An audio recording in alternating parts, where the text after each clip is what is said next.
Delhi, NCR, Haryana में बढ़ता प्रदूषण का स्तर वास्तव में ही चिंता का विषय जरूर बना हुआ है। दिल्ली में वायु प्रदूषण को लेकर इन दिनों काफी हंगामा है। हवा इतनी जहरीली है कि सांस लेना भी मुश्किल हो रहा है। सुप्रीम कोर्ट भी कह चुका है कि जैसे भी हो इस पर काबू पाना बहुत जरूरी है।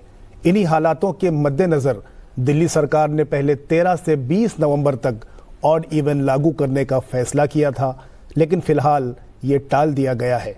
जहां तक ट्रैफिक या ट्रांसपोर्ट से होने वाले पॉल्यूशन का ताल्लुक है, तो विशेषज्ञों का मानना है कि अगर कुछ पॉइंट्स को अपना लिया जाए तो इस तरह के पॉल्यूशन से काफी हद तक निजात पाई जा सकती है।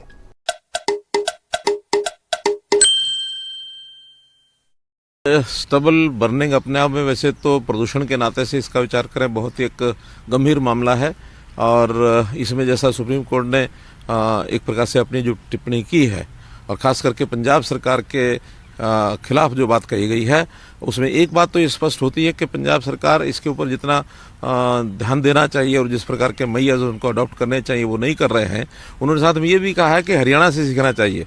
आखिर हरियाणा में हम लोग हर प्रकार की सहायता किसानों को कर रहे हैं, उनको इम्प्लीमेंट्स दे रहे हैं, उनको कैश सहायता भी दे रहे हैं ताकि वो पराली न जलाएं, और हरियाणा का किसान नहीं जला रहा है। मैं हरियाणा के किसानों का बहुत बहुत धन्यवाद भी प्रकट करता हूं कि उन्होंने इस बात को समझा है और हमारी इस अपील पर भी उन्होंने काम किया कि धान को कम से कम उगाएं। पानी की भी कमी हमारे यहाँ है, तो इस अपील पर किसानों ने एक प्रकार से अमल किया है और हमारे यहाँ 1 लाख एकड़ धान जो है वो पिछले वर्ष में कम बोया गया है। तो ये विषय अगर पंजाब के लोग भी उठाते हैं तो इस पर निश्चित रूप से किसान जो है उनकी जानकारियां लेकर के उसको भी मानने के लिए तैयार हो जाएगा। मैंने पहले भी कहा है, आज फिर कह रहा हूं कि इन विषयों पर राजनीति नहीं करनी चाहिए, वरना ये हमारे जो दिल्ली के मुख्यमंत्री बार बार हर बार जो राजनीतिक तौर के ऊपर इनकी जो स्टेटमेंट्स आती हैं वो उचित नहीं है। और इस पर हमको मिल करके, क्योंकि ये एक ऐसा कॉमन इशू है जो राजनीति से ऊपर उठ करके हमको करना चाहिए, मिल करके इसको ठीक करना चाहिए। और मैं पंजाब सरकार को भी कहूँगा कि हरियाणा सरकार ने जिस प्रकार से किसानों को लाभ दिया है इन चीज़ों का, जिस प्रकार से मैयर अपनाए गए वैसे वो भी अपनाएंगे तो ये प्रदूषण जैसी समस्या समाप्त होगी। और निश्चित रूप से सुप्रीम कोर्ट का भी मैं आभारी हूँ, उनका धन्यवाद करता हूँ कि उन्होंने एकदम स्पष्ट किया है कि अगर पंजाब को सीखना है तो हरियाणा सरकार से कुछ सीखे।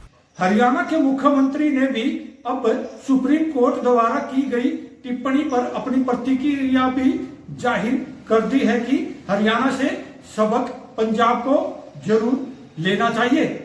राजेश खत्री, नई दिल्ली।